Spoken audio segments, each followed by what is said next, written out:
Aloha and welcome to the Sing to Thrive podcast. I'm Julia Williamson and this is my daughter, Maddie Monicelli, that's me.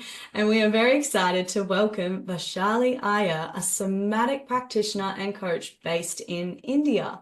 Her work focuses on embodiment, deepening awareness of the body from within and harmonizing innate bodily intelligence to cultivate a fuller sense of self beyond the mind. Within the field of somatic practice, Vaishali specializes in breathwork, nervous system regulation, menstrual cycle awareness, and somatic movement and meditation. We look forward to exploring how we can interweave our somatic vocal approaches, which enhances body awareness, with the work that Vaishali offers, to give our listeners easy tools to get yourself balanced and embodied to flourish and thrive. So thank you, Vaishali, for being here and sharing your heart and your knowledge. And thank you so much for having me. I'm really excited. Yeah, to kick us off, who are you? What is your story and how did you get into doing what you do? So as you said, I live in India now, although I grew up outside India. And I started my journey into body work, let's say, pretty much as a child. I was a dancer. I grew up dancing ballet. After some time, I changed and started training in yoga, and then I became a yoga teacher. And then through that journey, that led me to somatics and embodiment work. And that whole thing maybe started about 10 years ago, that portion of my practice. And since then, I've been just picking up pieces here and there and sort of weaving them together into something that feels integrated to me. And as you said, somatics is about embodiment. How can we learn to be more and more in touch with our bodies and access the wisdom of our bodies? And so that's what I do now. Yeah, I teach people mostly one-to-one because I find that individual approach works really well for the work that I do. But I also have some regular courses and programs and workshops and things like that online and in Bangalore, where I live. Beautiful. So I'm looking at your website and speaking to you before the show started. You talk a lot about trusting the body's innate wisdom. So for someone who's never really tuned in before, where do you suggest they start to gain awareness of their everyday life? Like, you know how we can the metaphor of driving in a car is a good one, because you can be somewhere and arrive at your destination and then think, oh, I wasn't even present how did I even get here? Yeah. So it's really, we do need to become more embodied and be present with what we're doing, because that helps us be completely connected to our intuition. And so, yeah, what would you say to that for people? Yeah. So you actually mentioned two of the things that I was going to say. One is presence. So one gateway basically into somatic work is cultivating embodied presence, or sometimes people feel this is akin to mindfulness, although it's much more about, how you're feeling in your body. But basically it is that sense of, can you include your body awareness more in your daily life? Can you feel the sensations on your skin? Can you feel how you're breathing? Can you notice what your senses are aware of? And one of the main reasons I give this as a practice to people is, first of all, yeah, it cultivates presence. And secondly, it helps to down-regulate from overthinking and being stuck in your head. Because your body is always experiencing reality. It's always helping you move through life. And all you're doing is you're just shifting the direction of your attention into that process a bit more. So that's one way. Another way, you mentioned intuition. And so one of the other gateways, I think, into somatic work is instincts. And instincts are different from intuition, but they are connected. So a lot of the times when we're in that checked out state that you were talking about, we become disconnected from our instincts. So in that example of the car, you might have been driving and obviously some part of you was managing that experience because you had to navigate and be aware of driving the other people on the road and whatever, but you may not have been aware of the instincts that you had to, let's say, drink water or move in some way or take a breath, or that the fact that you might be getting hungry on the way to where you're going. So that's a really basic, simple way to start somatic practice is, can you just be a bit more aware of your instincts? When are you starting to feel tired and that you need to go to sleep? When are you feeling thirsty and that you need to drink water? And that's a very small thing, it sounds like, but when you do it, it builds a relationship again with your body. Your body is communicating to you that it has certain needs. And then you're saying, okay, I'm listening, I'm paying attention, I'm going to try and meet those needs. And that's the foundation of a healthy relationship with the body anyway. And then the Yeah. third thing I would say is a third gateway is, can you find things that your body enjoys doing? Things that bring you a sense of sensory ease and pleasure. And many of us have these already. It might be an activity that you are drawn to and you haven't made the connection yet that actually, oh, the reason I like this is because my body feels a particular way when I'm swimming or when I'm walking by the beach or when I'm with my friends or when I'm cooking. And so to make that link and then reinforce that, oh, these are natural, healthy pleasures that I can sort of feed my body with, in addition to food that we feed our bodies with, but activities and environments that bring us a sense of pleasure are also very nourishing and an easy gateway into somatic practice. It's beautiful and so true. People often forget how important that emotional digestion is as well. So what are you eating? But it's also, what are you observing? What are you allowing into your sphere?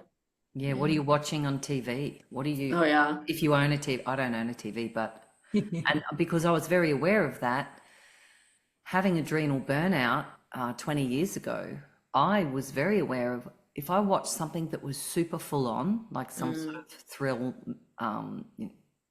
movie or whatever, I could literally feel my adrenals pumping, and it would be like, and I could feel my energy going downhill. And I think that's such an important thing for everyone to remember around, is this making me feel good or not? And I loved that, what you said about, it's like you were a dancer and you would have loved the way that certain movements make you feel. I do too. I love dancing. Yeah.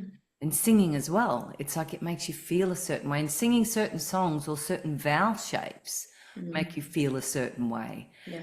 And I notice sometimes when I'm singing a song and I might be placing that vowel shape in a certain part of my face and feeling it in my heart, and I get this full body buzz and connection because I'm literally feeding my own self with my own tone, my signature tone.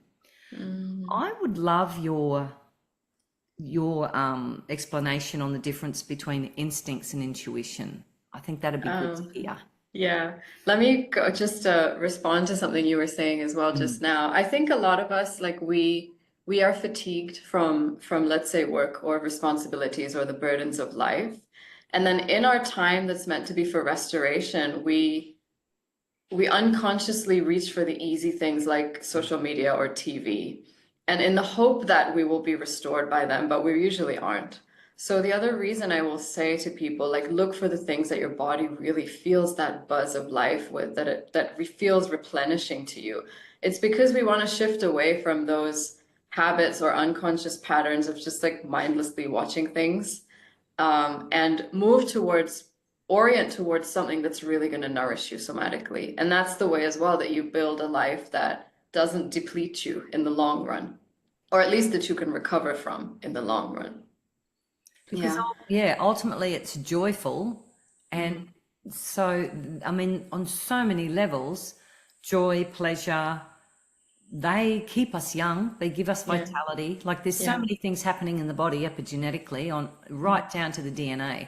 So it's really important to witness and observe our behaviors, because that is so true that we do reach for the simple thing. It's like coffee. When we need energy, people will reach for coffee instead of actually, you could do a breath work or integrate your breath work with the song, because singing is definitely like energizing. And you literally put on a good song, dance, sing, and you will be energized. Yeah, exactly. So it is about reclaiming your own power in a way, your own power to choose what you're doing with your time and your energy, and to recognize the power that your body has, to shift your experience. And to do that with intention as well. Yeah, yeah, Which is yeah, kind of where it gets maybe a bit blurred about intuition and yeah, yes. yeah. So I was gonna, I actually was writing about this just recently on my Substack, but okay, this is a personal thing. I'm not sure everybody will agree with me on the difference, but I feel instincts are more, they're more like earthy and grounded. They're the little immediate things that your body is asking for in any given moment, and they often will change through time. So right now, I might have an instinct to change the position that I'm sitting in, but 5 minutes from now, I might not have that same instinct.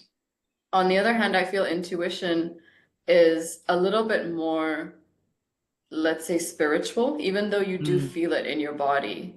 It has a bit more of an otherworldly feel to it. I don't know how to describe it maybe, but it sometimes to me feels like it's knowledge that I didn't come up with, you know, it's given to me. I'm just accessing it. And even though I might access it still in my body, like I might still feel an intuition in my body, but it's, yeah, and it's also to me a bit more lasting. Like it has a permanency to it that an instinct maybe doesn't. And personally, I feel instincts to me are harder to ignore or bypass. They feel more immediate, whereas I can kind of shut off my intuition, not without consequences, but I can. And it will go quiet. It's more of like I need to be in a listening state to hear my intuition. So that those are some of the differences. And I sometimes feel like, oh, instincts are the knowledge of the body and the earth, and intuition is the knowledge of like spirit and sky and heaven. And they obviously balance each other. They're connected. But they have that different quality as well.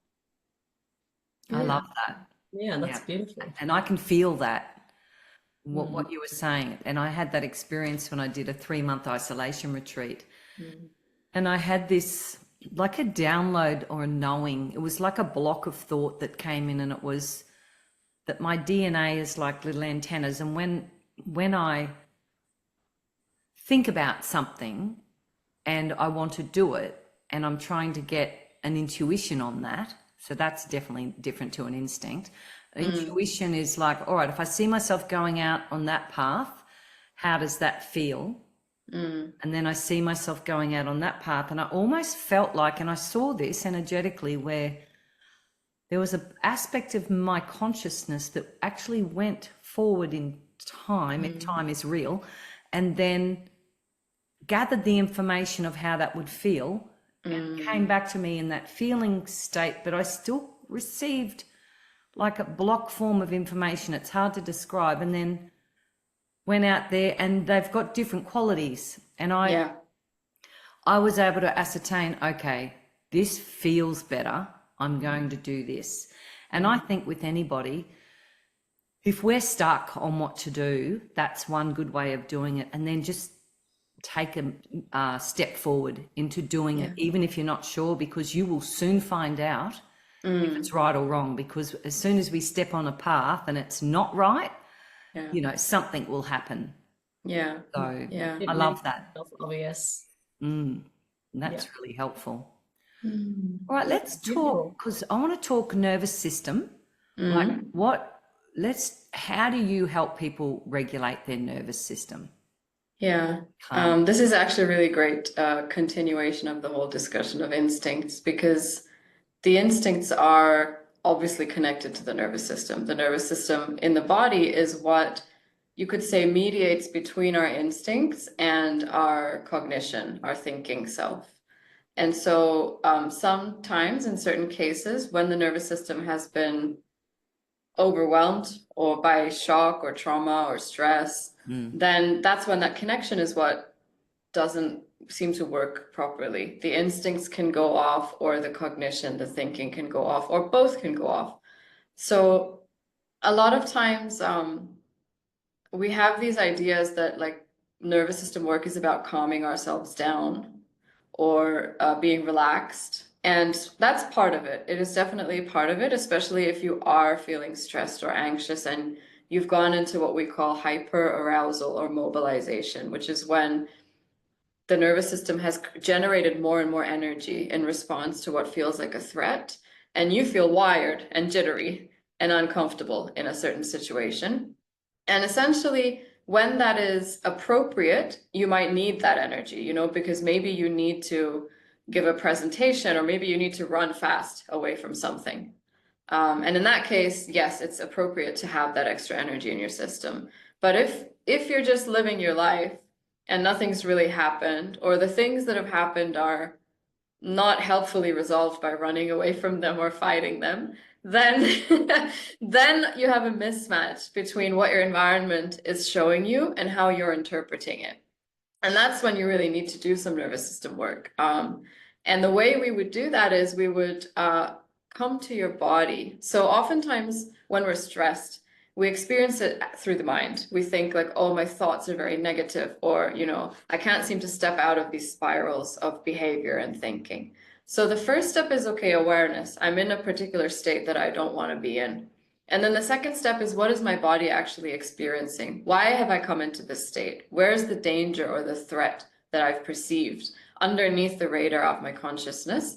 And how can I soothe my body to feel more safe in this scenario? That's one question. The other question is, how can I help release or discharge any stuck energy that I'm carrying that's no longer helpful for me?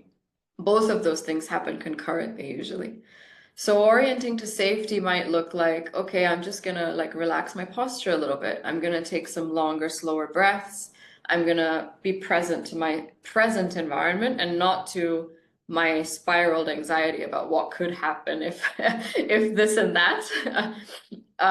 So that's one part of it. And then the discharge part could mean, okay, but I still feel very energized. I still feel very activated. What am I going to do? I'm going to move my body. I'm going to walk. I'm going to shake. I'm going to run. I'm going to jump. I'm maybe going to sing, or I'm going to voice some of these feelings through sound and vocalization. And then after that, usually the nervous system will feel a bit more regulated already, because you've helped it through its own natural process of moving up in energy and then moving down in energy. Okay, so yeah, that's the approach we take when the dysregulation is upwards, meaning higher energy state. There's a whole other approach which we would take when the dysregulation is downward, like you've shifted into a bit of a depressed, like a slump or a defeated spiral in life. Then you actually have to gently increase the stimulation to your nervous system to basically remember the pleasure of being alive, remember the pleasure of being embodied, move more, interact with people more, take in the world through your senses more, breathe a bit more fully and deeply, and that will elevate your energy when you're in that slumped state. And just out of personal curiosity, doesn't really have anything to do with the voice, but so basically when the nervous system is really heightened, I'm assuming cortisol plays a huge role in that, because Yes. cortisol, labeled as the stress hormone, isn't always the villain. It actually helps us manage stress in times of high intensity, of when we feel under pressure. It can help us, you know, think clearly and all that kind of thing. The problem is when you go into acute stress and you have high levels of it continually. Yes. Yeah. And that's where it starts to break down your nervous system. So then when your nervous system's understimulated and someone's in more of a depressive state, what is cortisol doing? Like, yeah. So it might be that, you know, a lot of times when we go into that low zone, it's either because of too long that we've spent in the dysregulate, in hyper arousal, and the body has just given up. Like it's too much effort, and the fatigue is really built up, the stress and the load is built up, and you crash. And so some people experience this as a burnout, or they might experience it as chronic fatigue, or they might also be experiencing these cycles where they go up into anxiety and then they crash into depression, and they go up and down, up and down, up and down. So biochemically, it could be that your adrenals and your stress response system has just been overworked so much that you cannot produce any more stress hormone. It's just not available to you anymore. It could also be that your baseline levels of cortisol, which are not related to stress, those also don't. The timing of it shifts. So we have a baseline level, which is actually what wakes us up in the morning. It's called the cortisol awakening response. And in a healthy individual, it happens around sunrise because we're synced to the rhythm of the sun. And it's a small spike. It's not a big spike like when you feel upset about something, but it's a small enough spike that it shifts you from being asleep to being awake. And actually, one of the first signs that something's off in the system is if that spike becomes too big, and when you wake up, you feel anxious and jittery. That means the body is secreting too much cortisol at that point in the morning, that it's gone a little bit too high. And another sign is when it's not happening and you can't wake up, or you wake up feeling really foggy and there's just not a lot of energy in the morning. Your response may have shifted or it may have been dulled.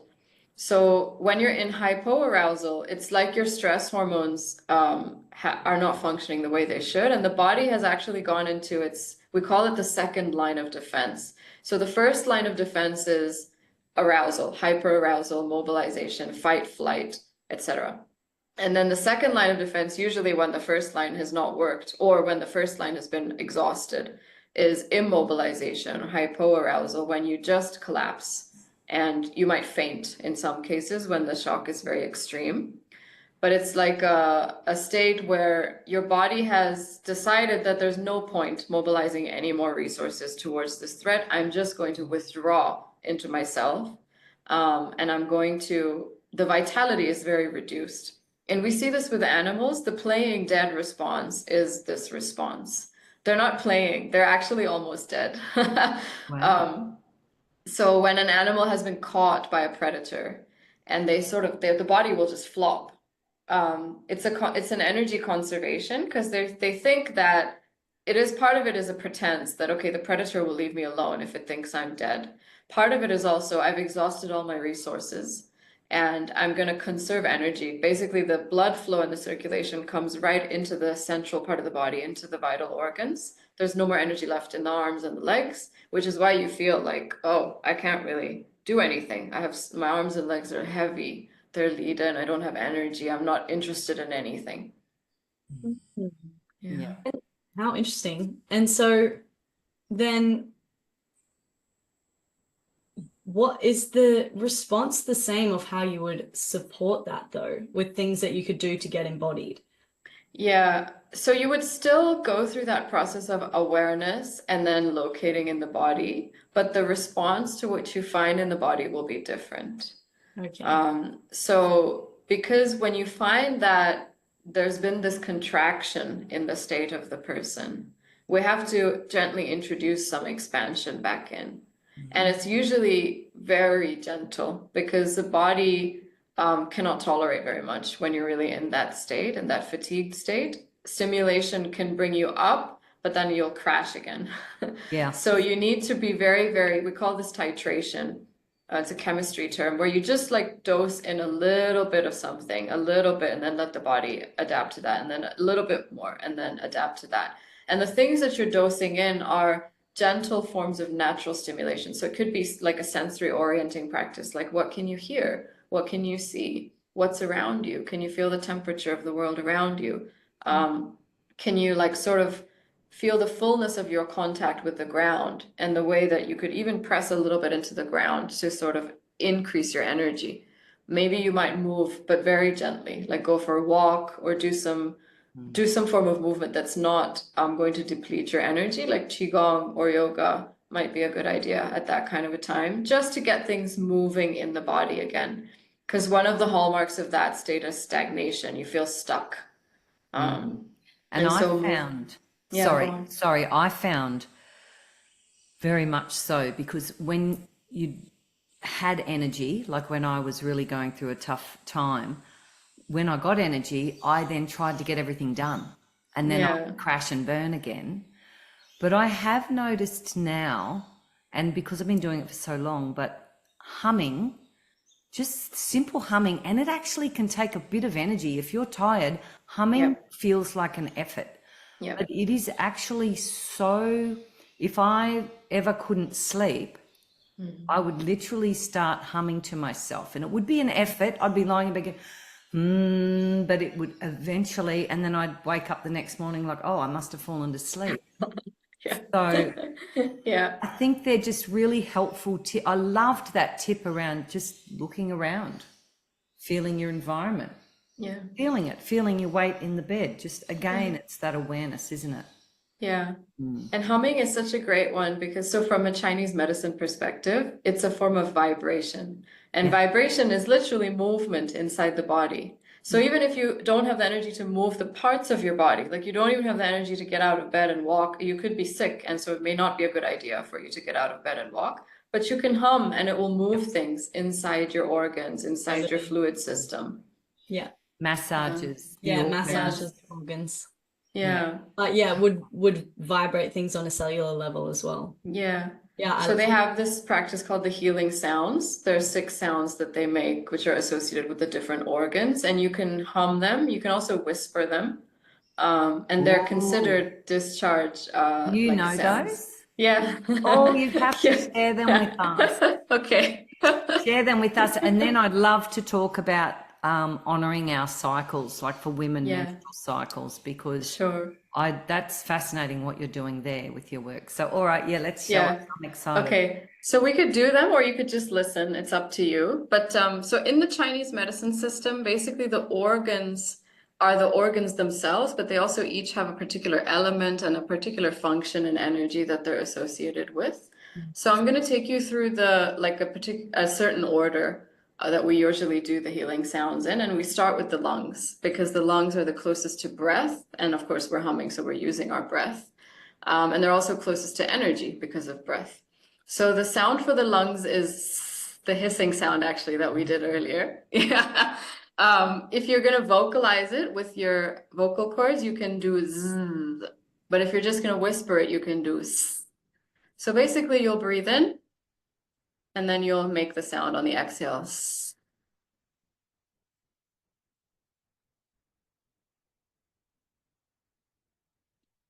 Okay. And then you can do that 1 or 2 times or however many times you like. And I'll just quickly take you through all of them so that we don't spend too much time. And so I just have a quick question. You are holding that note, yeah, it's a long vibration. So the secondary sort of way that this practice works, in addition to the vibration, is it's changing, of course, your breathing pattern. And when you have a long exhale, it's shifting you more into a restful or relaxation and healing state in the nervous system, which is often like the counter to what you may have already been in, which may have been. That's right. It's interrupting. It's interrupting a state where you're at. And the other thing, it's really engaging the core because for you to exhale all that air, you're literally engaging the core to push it out of the body. Plus releasing toxins from your lungs. Okay, carry on. Okay, so that was the lung sound. We'll just go in an order actually through the body. So we'll do the heart sound next, which is ha. And this is funny because the heart, when we laugh, we make that sound ha ha ha, but we're going to make it long. So again, you inhale through the nose and then you exhale.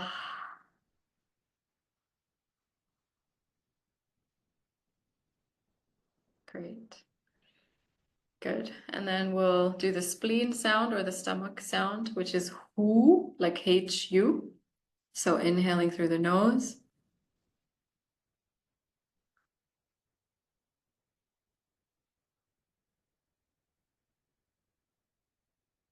And you might notice that there's also an element of how you're moving your face with each of these sounds, which is changing because of how you're making the vowel sounds and the consonant sounds.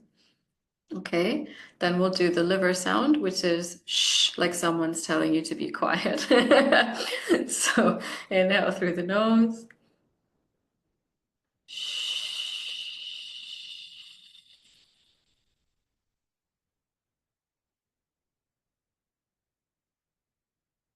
Good.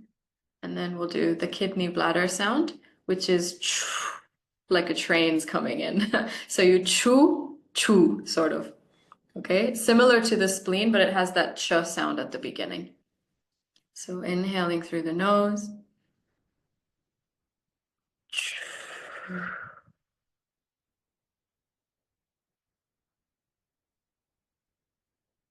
Good. And then the last one is the sound for the pericardium and the triple warmer, which is he.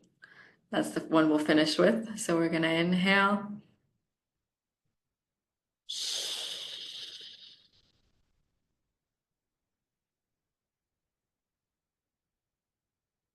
Great. And then you could just see how you feel. We did only one of each one. You could repeat more times if you do it on your own. And you can also play with the order and things like that. But yeah, how do you guys find it? Just to be clear, so because you weren't making much sound, Oh, yeah. so you were just sort of, So there are 3 ways that you can do them. If you want to make it with a sound, you can make it with a sound using your vocal cords. And it's the same sound, like it would be whoo or he. And they say that when you make it with a sound, it's really affecting the physical layer of the organ and the body. If you start to whisper it, like what we were doing just now, that's more of an emotional layer. And then if you internally make the sound without even whispering it, then it's more of a spiritual layer that you're affecting. So you can play with that as well. Thank you. I You're love welcome. that. Yeah, that's so cool. Yeah. Okay. And so, of course, the nervous system and regulating that is crucial for us women, especially us menstruating women. So when you support women in this space, what are you finding? Why are we so out of touch with our bodies and our cycles, and what can we do for people who aren't aware of what their body goes through every 28 or so days?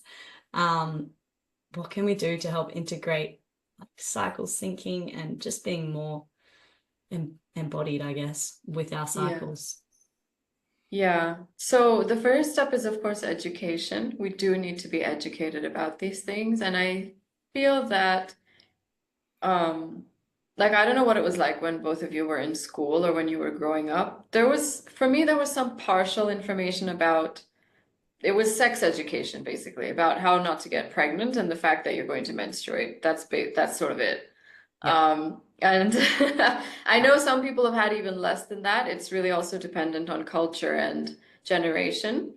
And now we are starting to see more than that, which is really what we need. We really need more education around what does it mean to be a woman in a female body, and how does that impact your experience of everything? Because hormones, as we know, they're biochemical messengers and they touch every part of the body. It's not like, you know, only your sex life is going to be affected by your menstrual cycle. You know, it's every part of you. If you choose to claim it in that way, every part of you can be affected by it. Some people will feel the effect more in some parts than other parts, like maybe on your mood or your sleep or your physical performance or your food. But we are cyclical beings, and this applies to men also. The menstrual cycle is only one of our biological rhythms. And we women are, I don't know whether we would say privileged or lucky, but we have this blessing that we have another cycle, which is actually long enough. You know, a month is long enough for us to really understand things quite deeply and go through them. Whereas the male sexual hormonal cycle is only a day. So that's why they keep going through it every day, but it's not really as long and as detailed. Wow. Yeah. So, Wow. So first, going back to my first point, please, let's educate ourselves and each other about our hormones and the role that they're playing in life. And part of that education is biological, and we take it from scientific study, but part of it is also experiential. So our knowledge that we gain from the life that we're living and how we go through life when we're in a certain phase of the cycle versus another, that's equally valuable knowledge to pass on to other people. And both of those together is what really makes a difference, because we need that grounding and that understanding in science, but we also need the embodied part of the knowledge. Like, what does it actually mean when estrogen is high? How do I experience that? Versus what does it mean when progesterone is high, and how do I experience that? So the information now is actually freely available, I would say. You just have to look up menstrual cycle awareness or female hormones through the menstrual cycle. The part that I actually find many women are not so clear on is translating the scientific information into your actual experience. Definitely. And a lot of times the scientific information is quite overwhelming. Like even for me, it took me a good few months to understand the dynamics of the hormones of the menstrual cycle because it's not easy. It's not simple stuff. But once you connect it to your experience, it's actually very easy because you're living it. And all you have to do is listen in and trust that. There's not much more to it than that. I think a lot of women also, because we are having so many health conditions and particularly things like fertility conditions or conditions related to hormonal health in the world, a lot of women are very interested in this topic, but at the same time getting overwhelmed by like, oh, I'm supposed to be eating this and doing this and sleeping this way and not doing this and doing that when in this phase. And 1 week later, I'm doing the complete opposite. And, that's not sustainable way to live. It's really hard to integrate, isn't it? Exactly. You won't find success because it's so difficult to live a normal daily life in that manner. So that's why my teaching about this is first, yes, equip yourself with some conceptual knowledge as much as you need to feel confident that you understand what's going on. But the basis of your actions and the decisions and choices you're making should be your living, feeling experience. So you track your cycle for a few cycles and see like, what is it like when I'm ovulating? Can I feel that I have all this extra energy and I feel sensual and I want to meet people and, I love life at that time. And then what is it like the following week when things are starting to come down a little? And what is it like the following week when I'm in my low hormone phase and I really want to just be by myself and I'm not very interested in other people? And, how am I gonna accommodate that at that time? And then within your own fluctuations, you will find ways to honor those experiences, which makes sense in the context of your life. I think even just hearing what you said, if I'd heard that in my 20s, I think I would have had a much easier time because just realizing, oh yeah, well, I'm due from a period or whatever. And it's normal to feel this way because of the hormones. Yeah. And I find because I deal with so many teenagers who come to me for singing lessons, our voice is really impacted from our hormones and where we're at in our cycle. Yep. And that can play a huge role with your self-confidence. And then you take that to any kind of body shaming and self-loathing. The way you see yourself leading up to and around your period is completely different to when you're ovulating. Even just this month, like, because there's so many apps out there, and I actually have been tracking my cycle via an app, which gives me all these daily tips of where I'm at and so on and so forth. And it just is that nice reminder of like, oh yeah, okay, I need to nourish my body a bit more in this way today. Yeah. But even just this month, like I'm just at the end of my period now, and the way that I viewed my body the last 4 days is so unlike me. I haven't looked at myself like this with this kind of judgment since I was a teenager.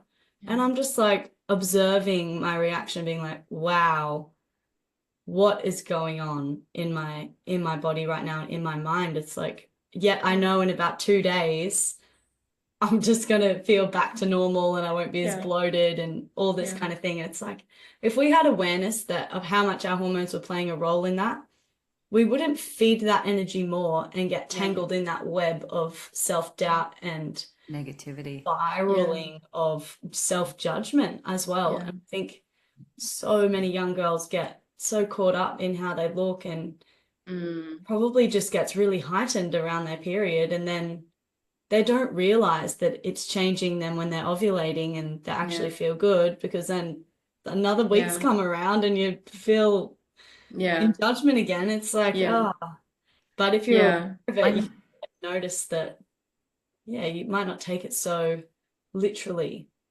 And accept the changes happening in your body from week to week.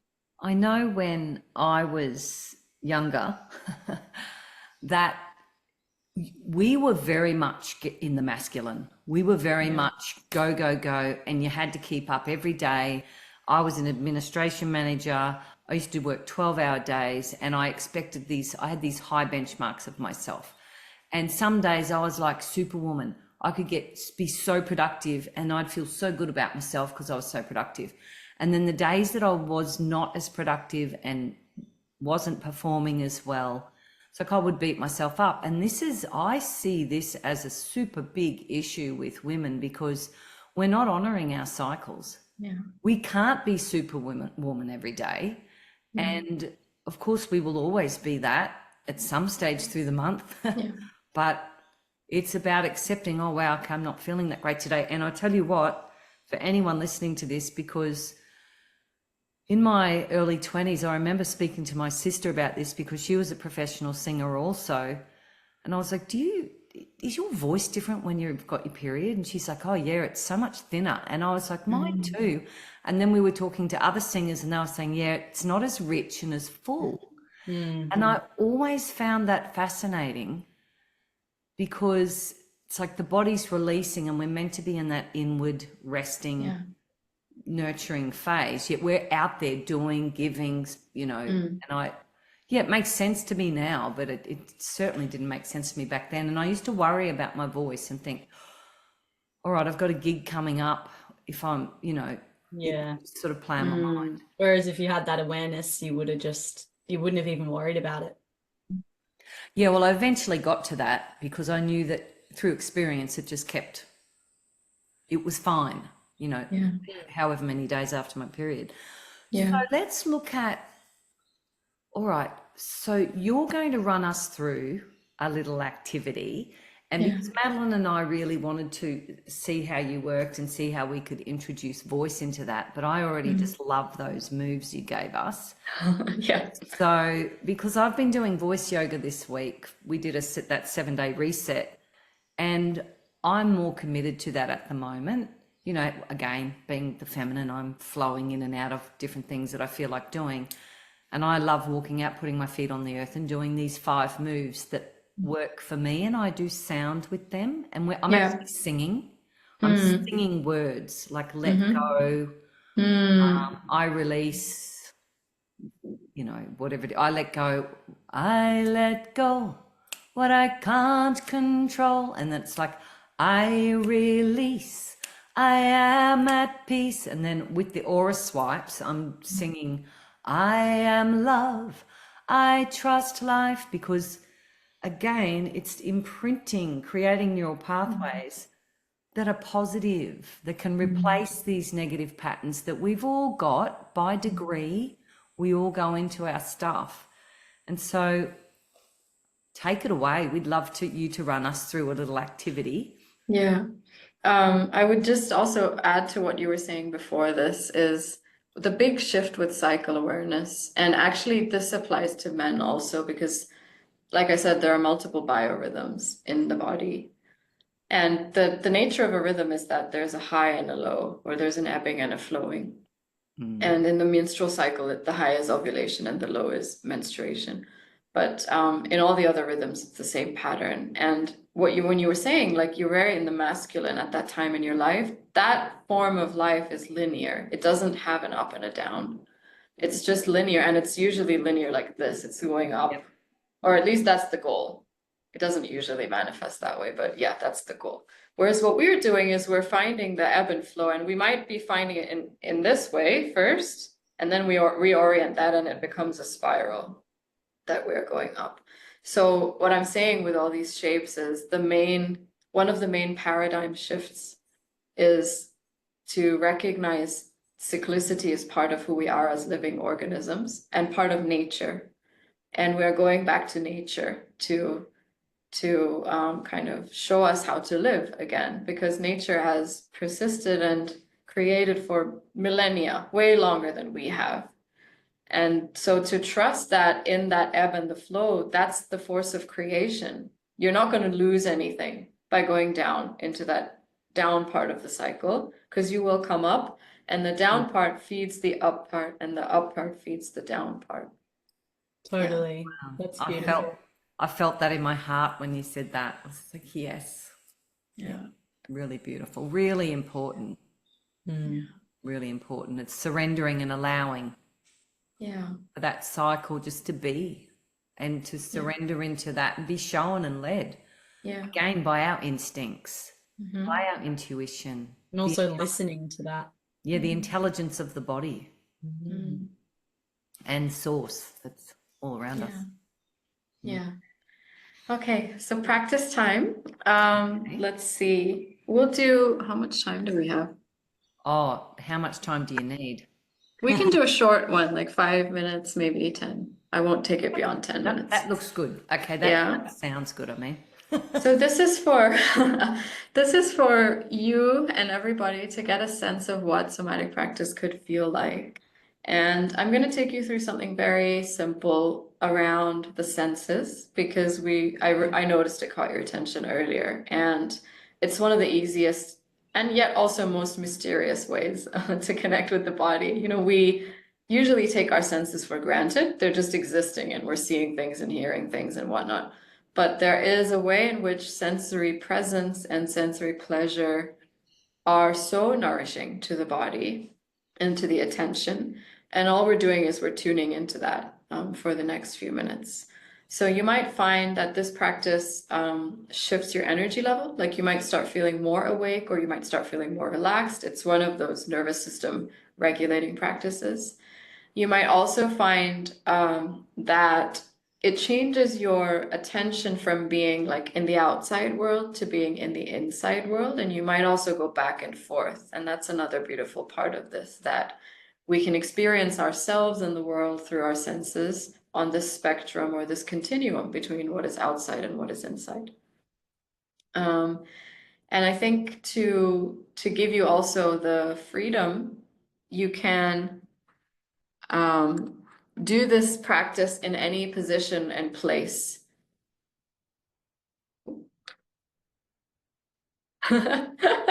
So we'll You're feel mute. free. that was just announcing your practice. Yeah. Love it. Okay, so you might feel like you don't want to be looking at the screen, and you're welcome to turn off the camera and like sort of be in your own space, in your own zone. You can lie down, you can walk around your space, you can stand, you can sit, just have total freedom to listen to what your body wants to do. Okay, I'm just going to remain seated for the sake of the microphone and so that you have some contact with me. But let's begin just by choosing how we're going to be. So take a moment to check with your body. Is there any way that you can make yourself a bit more comfortable? And that might mean moving something or, you know, adjusting your clothes or taking a breath.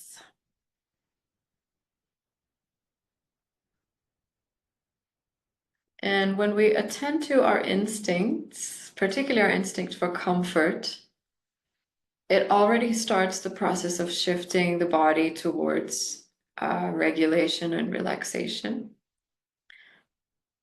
And you can take as long as you need in that process of unwinding and setting up.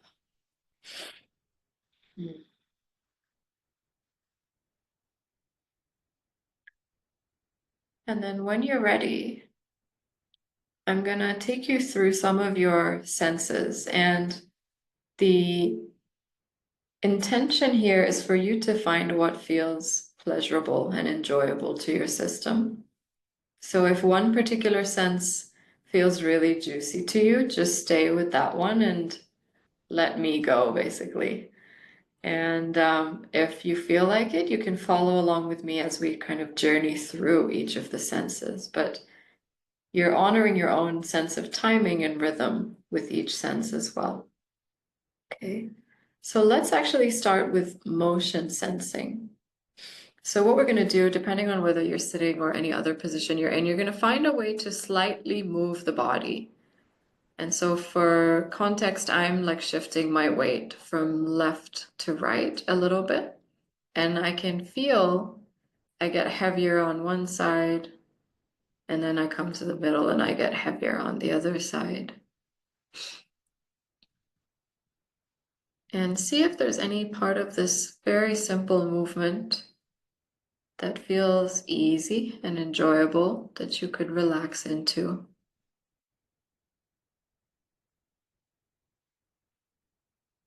And you might turn this into a kind of swaying, letting your spine be loose.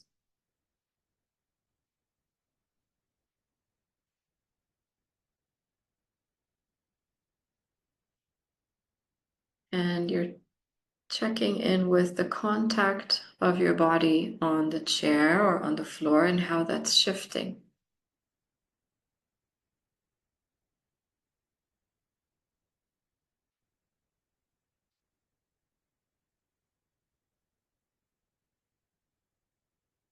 And you might also sense the way that you're breathing as you move. Maybe there's a spot in the movement where the breath is a little bit looser and freer, and there's another spot where it tenses a bit or holds a bit.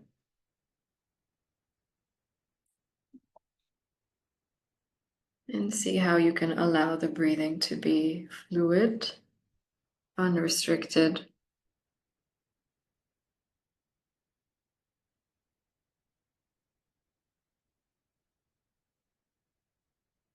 And I invite you to play with the movement now. So it doesn't have to just be side to side. You could undulate a little bit. You could make circles.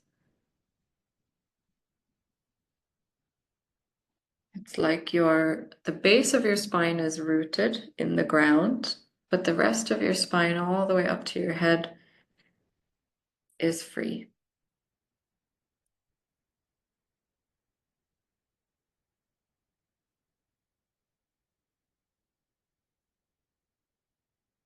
And when you have a bit more energy, usually you might feel like moving more in bigger motions.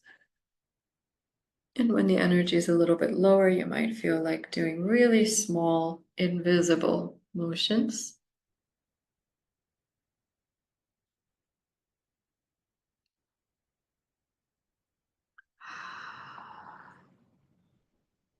And then we're going to play a little bit with our sense of balance.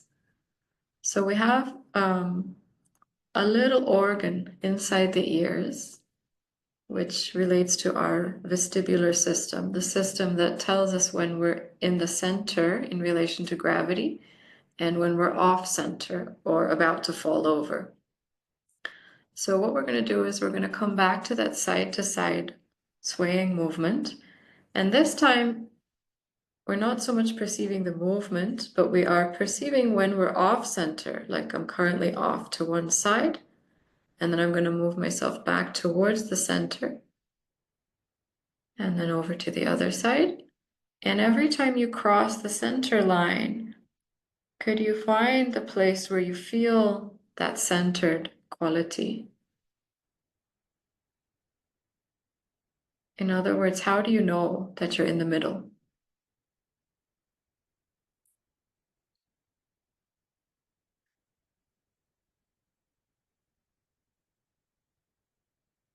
And you can do this with your whole body like we're doing now. You can also just do this with your head. So you could tip your head over and then bring your head back to the center and feel where's the center where my head is above my spine before it goes to the other side.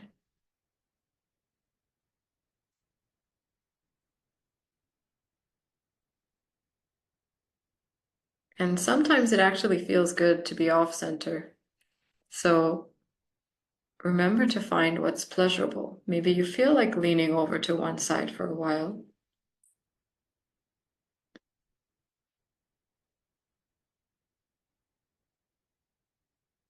And then could you start to make the movements a little bit smaller?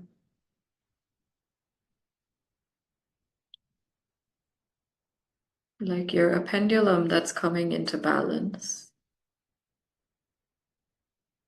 And you can keep going left to right, right to left.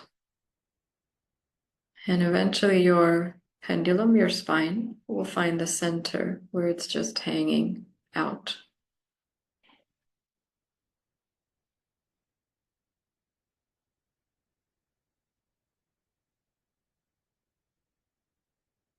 And then we'll include some of our other senses as well. So feeling your skin,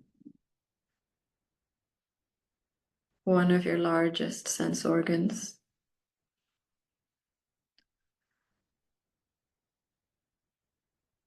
And just welcoming all the different sensations. The skin is exquisitely sensitive, so we can feel textures like the texture of your clothes. We can feel pressure, the pressure of the body on the chair or the floor, the pressure of one body part against another. We can feel warmth and coolness, temperature.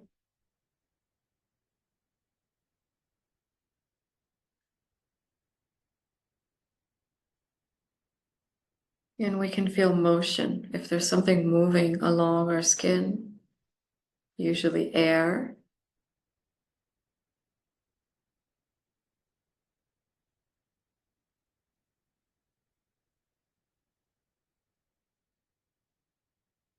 And the skin also gives us a sense of shape, our own shape and the space that we're occupying.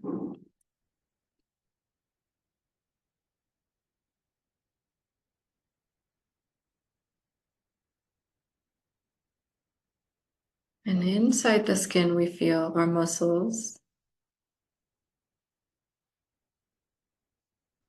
that are continually dancing between tone and relaxation.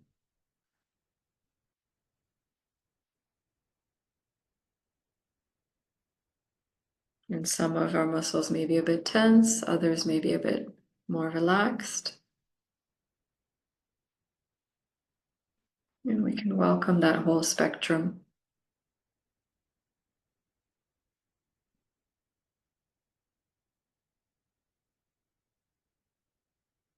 And inside the body, we also feel our joints in between our bones. And this sense is called proprioception. It gives us a sense of where we are in space. And it's usually very soothing to the nervous system because it's a bit like you're just checking that all your parts are where they should be.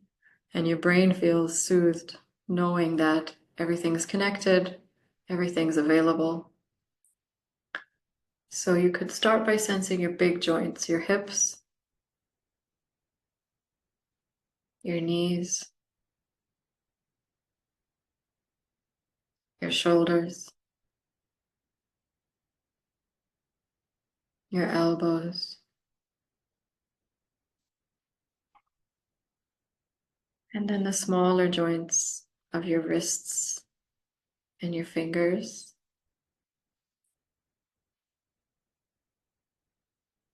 your ankles and your feet, and all the joints along your spine that we just moved.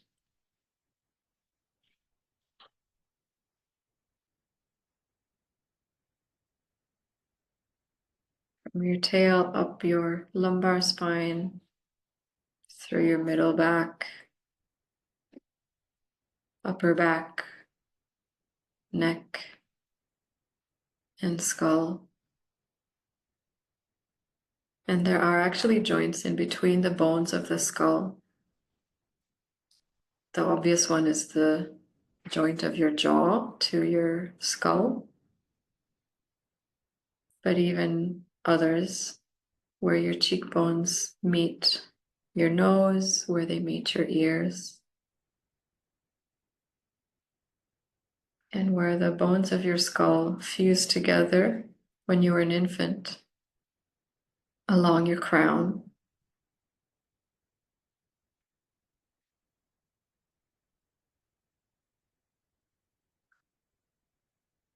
And see if after you've sensed your joints, you have a better, fuller sense of your body in space.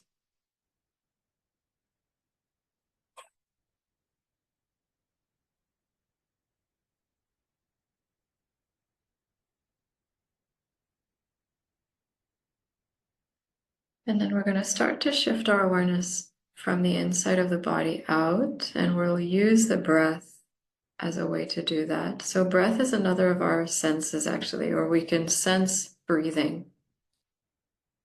And of course, breath is an exchange between our inner and outer world.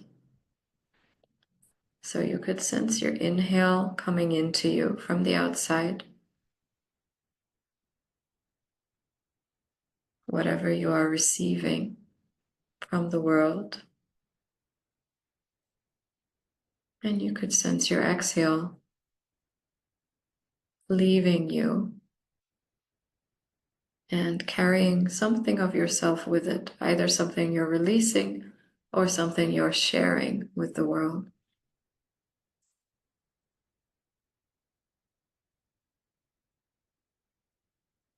And just attending to that rhythm, one of our most basic biological rhythms is to breathe in and to breathe out. And you're doing that in your own way right now.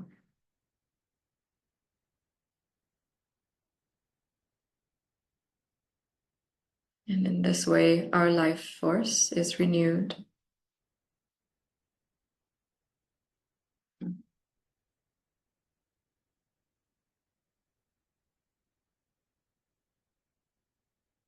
And maybe as you breathe, you can hear the sound of your own breath between your ears. If you want to, you can also make a sound on your exhale and listen. So we're shifting awareness towards our hearing sense, our listening sense.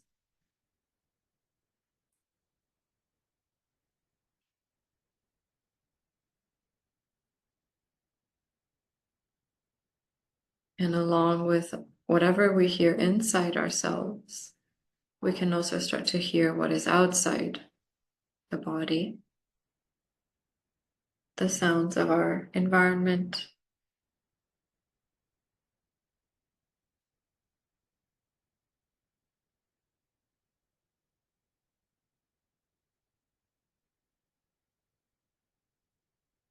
And welcoming sounds from all directions, above and below, behind, to the sides.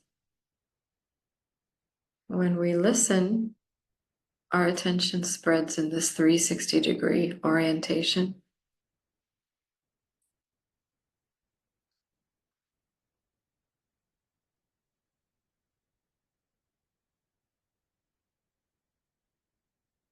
And then finally, we will invoke our visual sense, and you might still have your eyes closed, which is fine.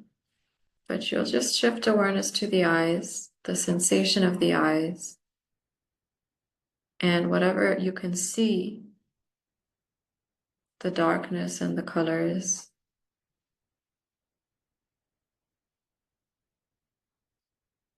And seeing in a way that's receptive, that's not about looking for anything or looking at anything, but receiving through the eyes.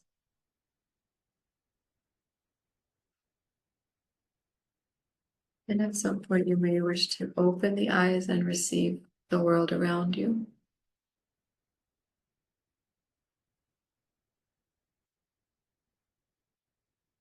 And as you are present in your space, could you let your eyes choose what they want to gaze at? Maybe there's a certain color or shape or a play of light in your space that feels enjoyable to look at.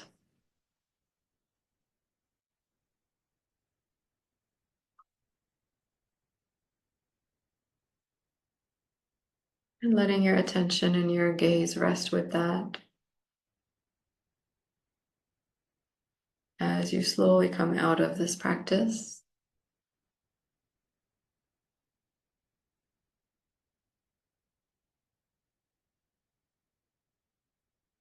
Mm. Could you just notice how you feel at the end of this? What's alive in your body? Any emotions or thoughts that are with you?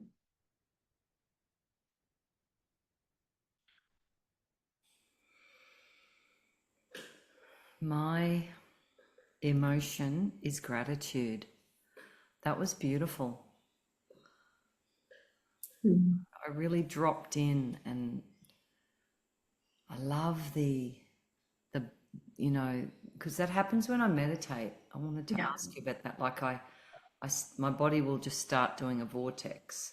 Yeah. If I can surrender and let go, it's almost like, if I'll just keep going, and if I can just stay in the present moment and of surrenderedness. But as soon as I don't, I stop that and start thinking, it slows down and Yeah. stops. But the feeling of the balance is just, it's Yeah. that What beautiful is that? weightlessness on both sides. Yeah. Like, it's like, but I actually loved feeling myself just lean this way Yeah. in a relaxed, then coming back. Yeah. It's such an awareness. It almost reminds me of yoga nidra, but more relaxing than, because Yeah. yoga nidra, you're kind of having to really keep, you're changing Do your stuff. awareness Yeah. Yeah. time, and that was way more Mm. relaxing. And I Mm. feel a lot more still now. Like, just actually everything feels slowed down and closer and more vibrant. And because I've had a busy week, so it's like, okay, yeah, actually everything's, what's the word? It's there. It's like it's almost more solid in front. I'm more present with it. Yeah. That's really what it is. Yeah. Yeah. My experience right now is I'm just feeling really peaceful. And my outlook from my desk here is like all of these trees, and the sun is setting, and it's just like filtering through all the leaves. And Yeah. yeah, it just looks so nice. And I just, at the end there, I already felt really peaceful and present in my body. And I opened my eyes to this like light show from the sun. I was like, wow, because I notice it, but I'm not always here this time of day actually. But Yeah. yeah, I just felt really aware of that Yeah. in that moment when I opened my eyes. But yeah, it's very, very often when I'm meditating too, or when I'm holding space with someone and doing a pack process, the past stage clearing and healing work that we do, which is sort of somatic in a sense as well. Yeah. Very much so. I'm moving.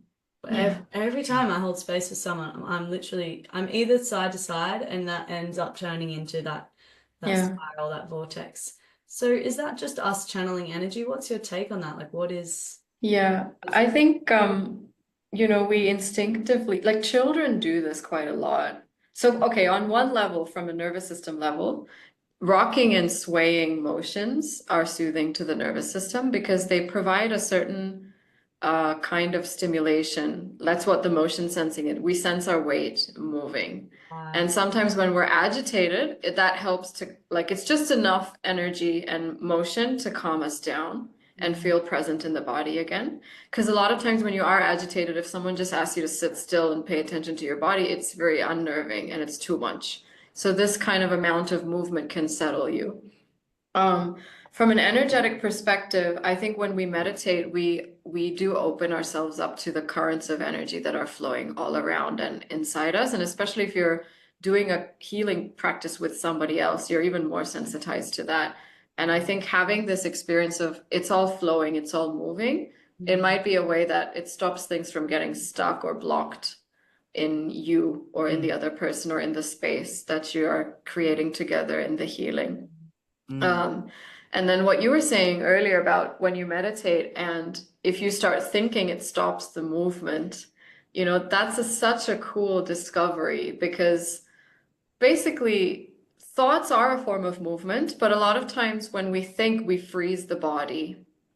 And that's why we stop feeling ourselves in an embodied way. And the most extreme example is when you are caught in those thought spirals, the body is getting tenser and more tight as you're doing that, but you're not aware of it because you're just like, oh, no, no, no, no, no, no, in your mind.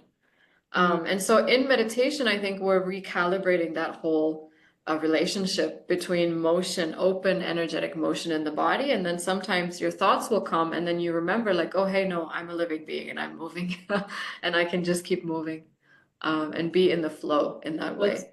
It's almost probably helpful for anyone who isn't very good or isn't very practiced at meditating to actually just integrate either a swaying or and a lot of like we work with different postures basically. So for some people, I personally really like actually meditating lying down. That's my favorite way to do it. I can do it seated as well. For other people, they like to be standing or they like to even be moving, like walking, or they'll like to learn some of those movements and do it in that way because that's basically you're matching your own energy level. You don't have to make yourself be at a different energy level when you meditate. You just have to match the energy level that you're at. And I think for us menstruating women, that's going to change. Yeah, exactly. The cycle of what you need at what point. Yeah. What resonates. I love that because like you don't have to constantly be sitting in, this perfect pose. It's like because that in itself can be really. It can put stress on the body. And I would like to just address that I used to have a lot of social anxiety when I was in my teens and my 20s. I always had this belief that I was unsafe in the world. And when you were speaking before, I thought, oh, I did that all the time. I used to rock. I constantly rocked myself when I was out. Yeah. And it was subtle, but it was always a rock. And I was aware that I was doing it. But I just am realizing now, I just did that to keep myself, it was nervous system regulation. So that's actually great advice to anybody when they're out and if they're starting to feel a little bit of social anxiety, just to talk. And something you said before about just the movement and with kids, I was thinking about kids, like kids naturally will throw a tantrum. Like when they've got all this stuff coming up, they will naturally move and speak it and say it and shout it. But we've become so controlled in the way we are. And I think it's an important message for us that if we are feeling stressed or anxious, to create movement. And I know with kids when they were younger, and I was healing through abuse from my childhood, I was able to say to the kids, listen, mummy's feeling stressed at the moment. I'm just going to go up to my room and I'm going to I would let them know that it was not about them. Yeah. I just need to go and do a pack balance actually, because that's what I would normally do or do some movement to clear the energy that was just making me go like this. And say, hey, come on, hang on. It's okay. You can just breathe here. This is old stuff, you're reacting to something.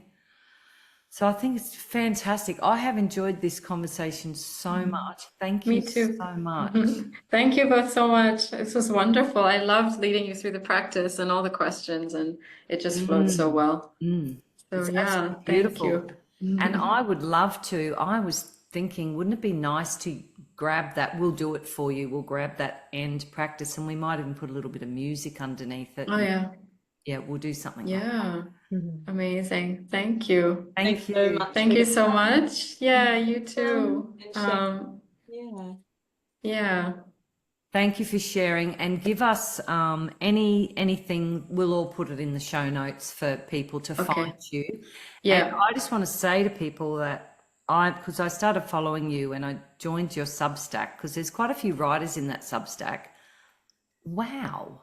Some of the stories coming through, they're so well written, and I can tell they're not written by AI. Thank you. There is something so real and raw and not perfectly, but it is perfect. It's like, wow, I'm almost like the one that I read this morning or yesterday. I shared it with quite a few people too. It was like, I really felt transported, like I was there, having the experience. And that's what a song does. So it is storytelling, because this is how we share our stories. This is how we heal. We realize we're not alone. We realize, oh, wow, that's an insane way of describing that feeling. And I feel that. But I never would have put those words to to that. So I love the writing that's happening on your Substack, and Thank you. and reading that sort of stuff. It makes us better songwriters, because Madeline and I are songwriting all the time. We're creating our material for the work we do. We're constantly writing stuff, and just reading that, it's like, wow, that's good. Yeah, thank you. I'm so glad. Yeah, it's real. I'm really enjoying it because it's not like I've got a lot of time, but I've been making time. It's like, okay, just be still and read this story. And it was a little bit like doing a yoga practice or a breathwork practice. It was like, oh, wow, that just brought me into my body, into my feeling body, into that experience, and just appreciation for the writing. Thank you. Because people are bearing their souls, but doing it in such an artistic way. And that's goes with songwriting as well. Yeah. So thank you. All right. Thank you so much. Wonderful to connect and to have this conversation. And hopefully we will continue to be in touch. I think we should definitely do this again. Yeah. It'd be lovely to learn more about anything that you know about sounds and practices that we can integrate there.